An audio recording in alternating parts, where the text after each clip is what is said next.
Ready, sir? Yeah, I am ready here. Start, sir. In the last lecture, we were using dimensional analysis in order to calculate the force on a particle moving relative to a fluid.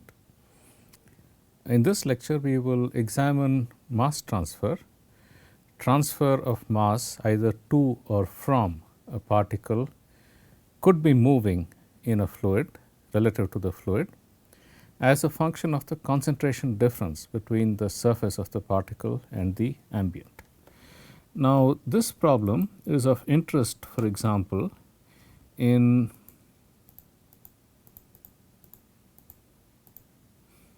the problem of a stirred tank reactor, because in this case when there is a heterogeneous catalysis, the reaction is taking place at the surface of the particles, as I had discussed in one of our earlier lectures. The reactants have to diffuse through the fluid and reach the surface. They have to react, and then the products have to diffuse back out. And the driving force for this diffusion is basically the difference in concentration between the ambient and the surface of the particle. As reactants get consumed at the surface, the concentration close to the surface is smaller than the ambient, and therefore, the reactants diffuse.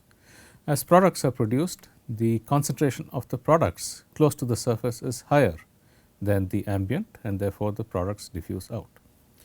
This is also of relevance in the problem of a spray dryer, because in this case we were trying to reduce the moisture concentration in of droplets in a fluid, droplets which are moving relative to the fluid, and in that case the moisture concentration at the surface is the saturation concentration at that particular pressure and temperature, which is higher than the concentration in the fluid, and because of that there is diffusion from the surface to the fluid.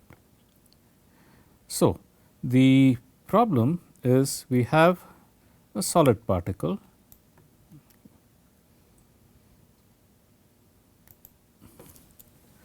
a solid or a droplet, a solid particle or a droplet,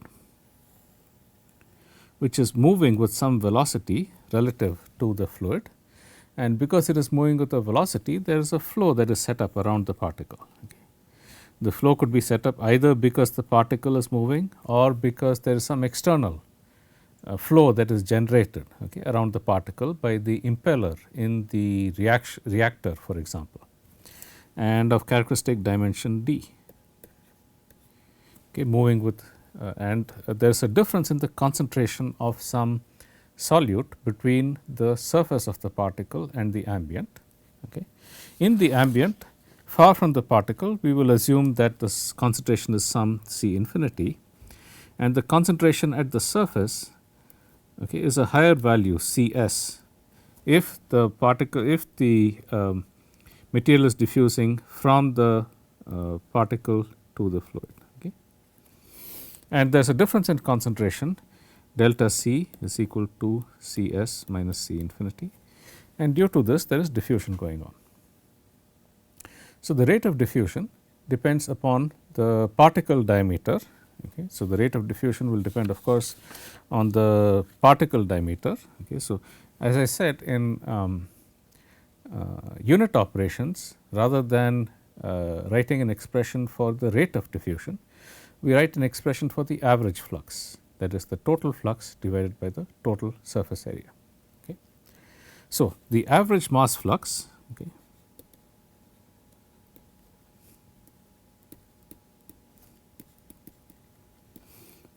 J average, this is the dependent dimensional parameter. This is what we want to calculate. It can depend upon the concentration difference.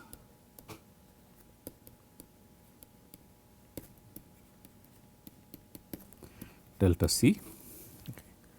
It can depend upon, of course, the length, the dimension of the particle. The characteristic length of this particle is just the diameter, and it can depend on the diffusion coefficient.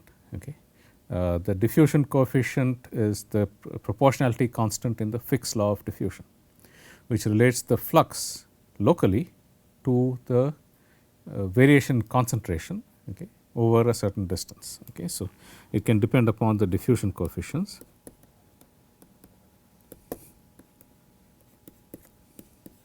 Okay. In addition to these, because there is flow around the particle, the fluid flow could be transporting mass either to or from the particle depending upon which way it is flowing, and therefore, the rate of transport of mass will also depend upon the flow properties. What is the nature of the flow around this particle? The flow properties that are of relevance are, of course, the fluid velocity,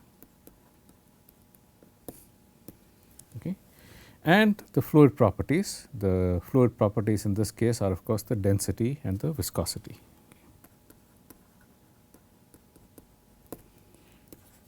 Viscosity.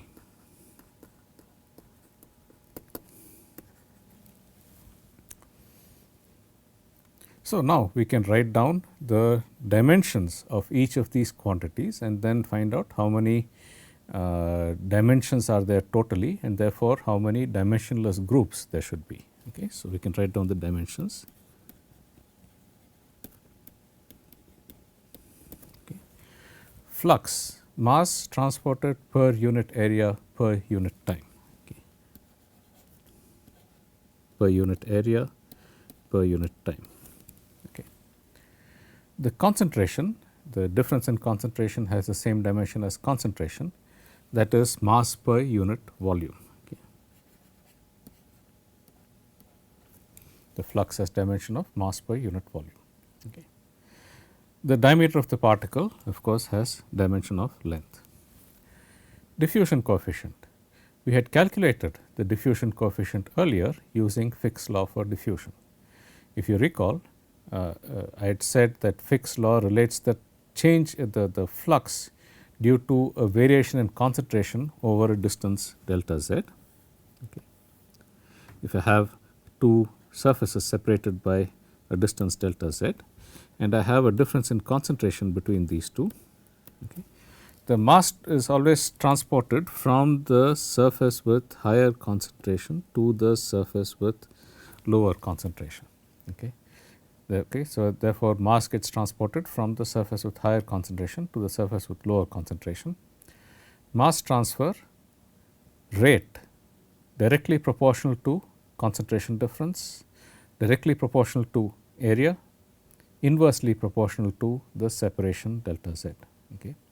So, therefore, the mass transfer rate per unit area, which is the flux, the mass transfer rate per unit area, which is the flux, is directly proportional to the concentration difference and inversely proportional to the distance delta z. Okay.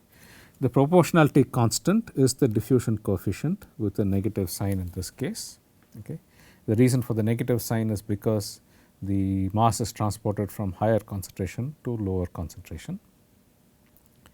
And if you recall, the flux has dimensions of m L power minus 2 T inverse, mass per unit area per unit time, is equal to the dimension of the diffusion coefficient times m L power minus 3 is the dimension of the concentration, mass per unit volume, and the dimension of the distance is L. Okay. You can divide both sides by m times L power minus 4, because the right side has a factor of m L power minus 4, to get the dimension of the diffusion coefficient as L square T inverse. Okay. So, this is the dimension of the diffusion coefficient L square T inverse. Okay. Velocity, length length traveled per unit time, density is mass per unit volume. This is the total mass, the mass of fluid per unit volume, whereas concentration is the mass of solute per unit volume. Okay. And viscosity, we had calculated it earlier, the dimension is m L inverse T inverse. Okay. It is the ratio of the dimension of the stress and the strain rate. You can go back to the earlier lecture where we had actually calculated this to find out what is the to refresh the derivation of this dimension. Okay. So, there are one dependent dimensional parameter, the flux, and there are 1, 2, 3, 4, 5, 6 independent dimensionless groups. Okay. And these contain a total of 3 dimensions: mass, length and time. So, there should be one dependent dimensionless parameter and 3, that is 6 minus 3, 3 independent dimensionless parameters. We can make a simplification here by drawing a distinction between the mass dimension in the concentration and the mass dimension in the fluid density. Okay. The mass dimension, the concentration, drives the concentration flux, whereas the mass dimension in the fluid density is related to the fluid momentum. Okay. It determines the fluid velocity field. The total mass per unit volume determines the fluid velocity field. Okay. If the concentration does not change, if the fluid density does not change too much as the concentration changes, okay, either you could have the density of the various species being the same, so that the total mass density does not change as the relative mass or mole fractions change, or if the concentration is small, okay, the mass or mole fraction of the solute is small. In that case, as you change the concentration of the solute, there will not be very much change in the total fluid density. Okay. The total fluid density enters into the derivation of the velocity field, whereas the concentration enters into the derivation of the diffusion flux. Okay. So, if there is no the concentration variation does not affect the total density and therefore, the total momentum, you can consider the mass dimension in the concentration and the mass dimension in the density to be different. The mass dimension in the concentration is a solute mass. Okay. It is a mass of solute per unit volume, whereas the mass dimension in the fluid density is the total mass per unit volume. And if the solute concentration does not affect the total density too much, then you can consider these to be two different dimensions, and therefore, I can write a modified dimension.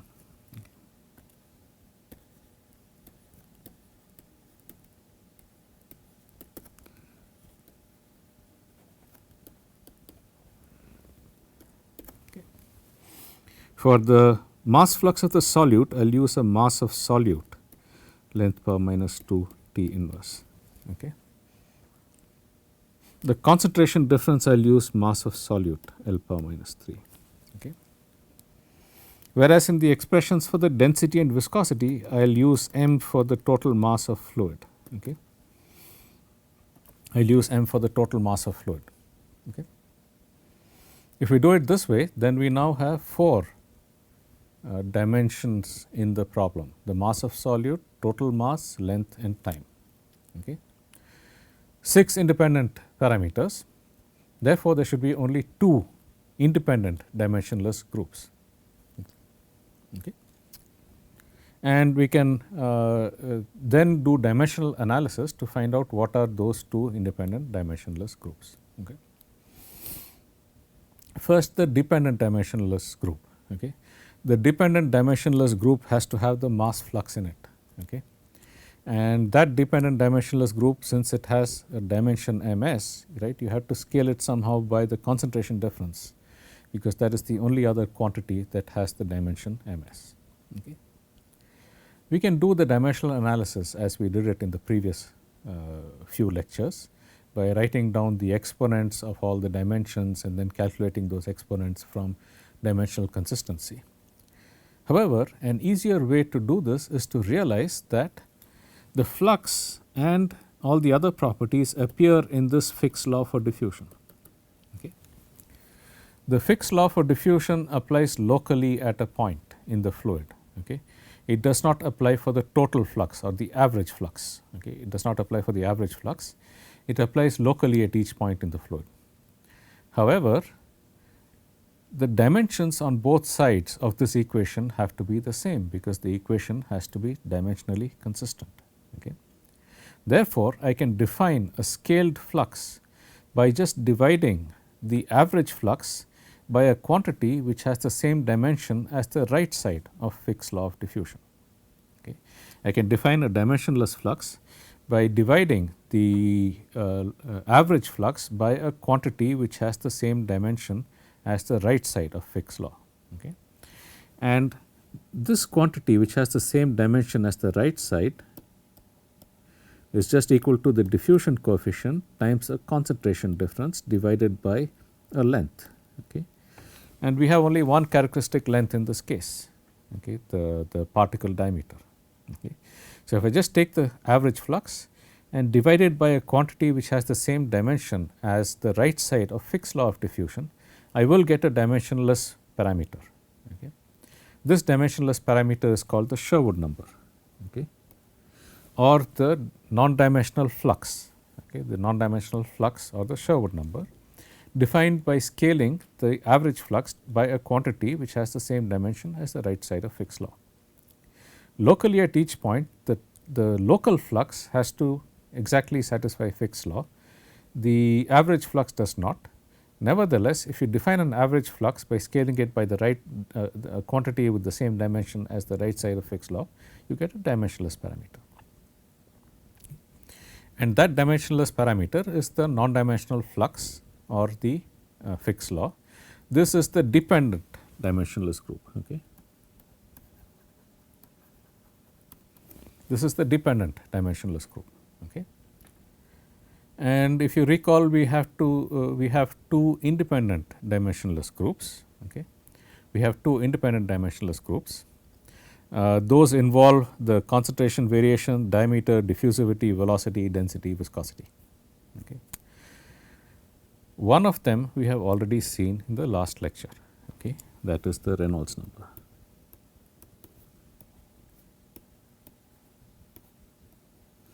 Okay. One of them we have already seen in the last lecture, and that is the Reynolds number rho v d by mu.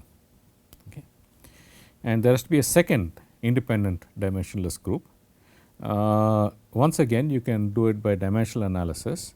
An easier way to do it is to see that in this in these dimensional parameters that I have here, right, there is the diffusion coefficient which has dimensions of length square per unit time. Okay. So, if I can create another quantity with the same dimension length square per unit time, I can scale the diffusion coefficient and get a dimensionless group. Okay. The way the dimensionless group is defined is actually the inverse of that. Okay. I can scale, the diffusion coefficient appears in the denominator, and a quantity which has the same dimension as the length square per unit time, the diffusion coefficient. It should not have any mass or solute mass dimensions in it.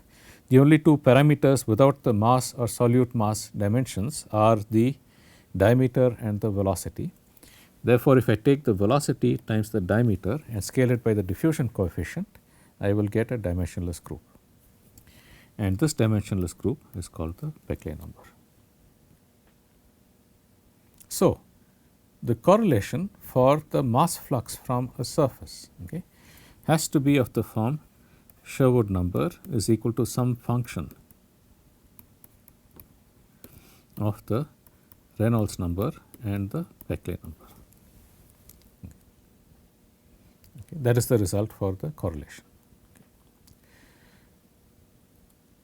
Okay. You can see that the Beckley number is some ratio of convection and diffusion, because V, the velocity, is a measure of how fast the mean flow is convecting the solute mass, and diffusion coefficient is a measure of the rate of diffusion of the solid mass. Therefore, this is the ratio of convection and diffusion. Okay. So, this Beckley number is the ratio of convection by diffusion, and the Reynolds number we had seen in the last lecture is the ratio of inertia by viscosity. The Reynolds number is the ratio of inertia by viscosity.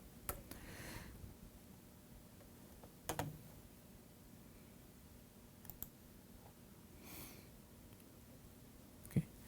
So, therefore, my dimensionless my correlation has to be of this form. Okay. If the Peclet number is small, okay, if the Peclet number is small, that means that convection is not important. Okay. Convection is not important and diffusion is dominant in comparison to convection.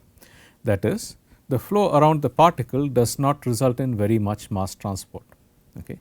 In that case, the dimensionless correlation for the flux cannot depend upon the flow velocity. Okay. And the fluid density and viscosity determine the flow velocity, okay, depending upon how it is driven, and therefore, they cannot depend upon the fluid density and viscosity either. Okay. That is in the limit where Peclet number is much smaller than 1. Okay. Convection not important.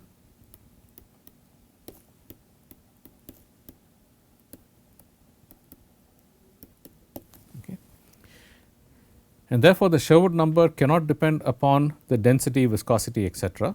Okay. And if it cannot depend upon those, then there is only one form available for the Sherwood number, and that is that the Sherwood number is equal to a constant. Okay. And that is because these parameters are no longer relevant, the velocity, density, viscosity. These parameters are no longer relevant. Okay. And if these parameters are no longer relevant, I can create only one dimensionless group. Okay. From the flux, the concentration difference, the diffusivity and the diameter. Okay. And the Sherwood number has to be a constant. Okay. We will do a calculation later to find out what that constant is. For a spherical particle, this constant turns out to be equal to 2. Okay. We will do that calculation later and show you that we can actually derive the value of this constant. However, thus far up to dimensional analysis, up to finding out that the Sherwood number is a constant, we could do it just by dimensional analysis. What about the other limit, okay, where the Peclet number is large compared to 1? Okay. Simplistically, you would think that diffusion is not important.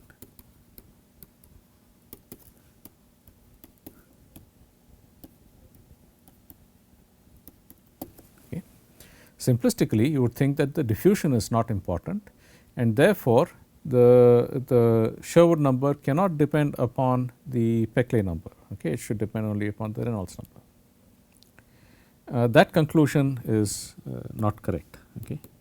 That conclusion is not correct. Okay. The reason for that is as follows. Okay. In the limit of high Peclet number, if I have a particle,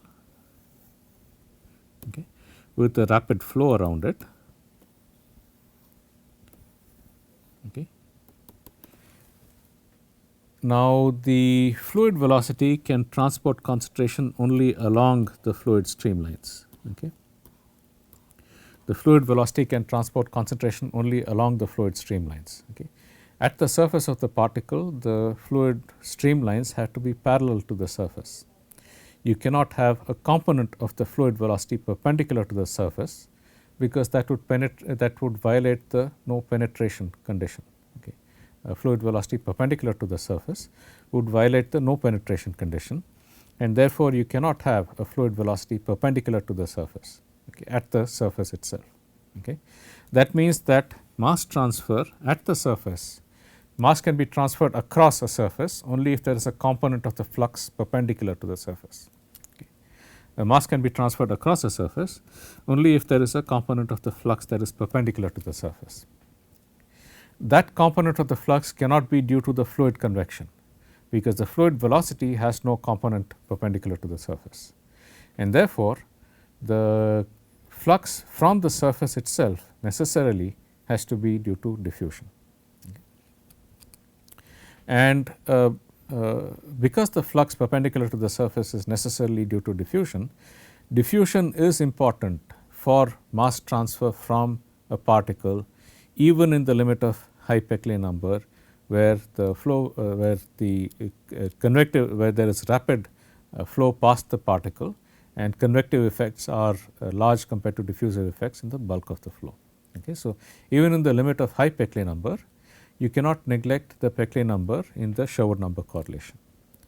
what actually happens is that there is diffusion from the surface and there is rapid convection downstream, okay, due to the strong fluid flow. Okay. And because of that, the disturbance to the concentration field is actually restricted to a thin region close to the surface of thickness small compared to the particle diameter. Okay.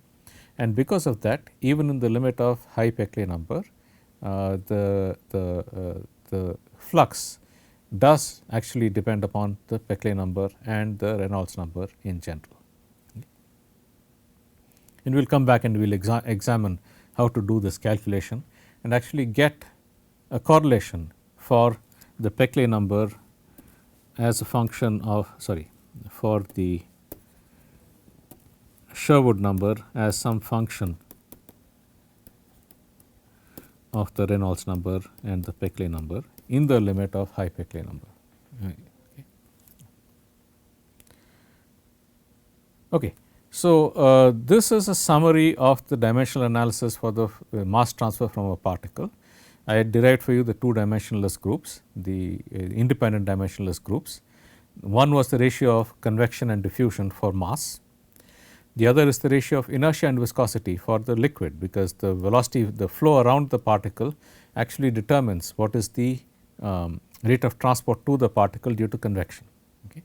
And the independent, the dependent dimensionless group is a scaled flux, the Sherwood number. Okay. So, in the next class we will look at the other problem that we had actually used for motivating this transport processes course, and that was the heat transfer in a heat exchanger. Okay, the heat transfer in a heat exchanger. Okay. So, we will examine this in the next lecture and do the similar dimensional analysis for this case.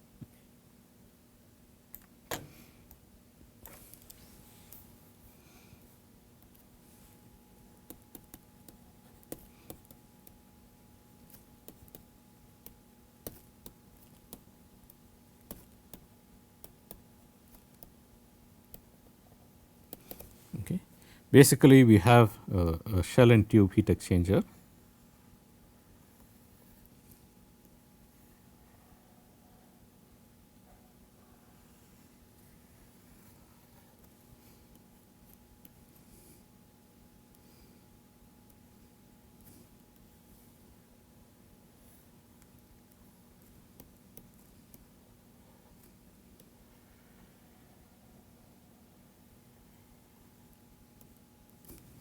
In which you have hot fluid coming in from the tube side, there is cold fluid coming in from the shell side. We shall focus on the heat transfer in the tube itself and assume that the temperature at the wall of the tube is specified and the temperature, average temperature of the fluid in the tube is specified. Okay. And therefore, the driving force for this flux is going to be equal to the temperature difference, which is equal to the temperature of the in the tube itself, okay, minus the temperature of the wall of the tube. Okay, the temperature, average temperature of the fluid in the tube minus the temperature of the wall of the tube, that is going to be the temperature difference that drives the heat transfer. And the average flux, recall we had defined the average flux as the ratio of the total transfer rate, the rate of heat transfer per unit time. Okay. The total heat transfer rate, the heat transfer rate per unit time divided by the total area of heat transfer, which is the total area of the tube. Okay. So, we will derive a correlation for this in this case. Okay. So, I will continue this in the next lecture. Thank you.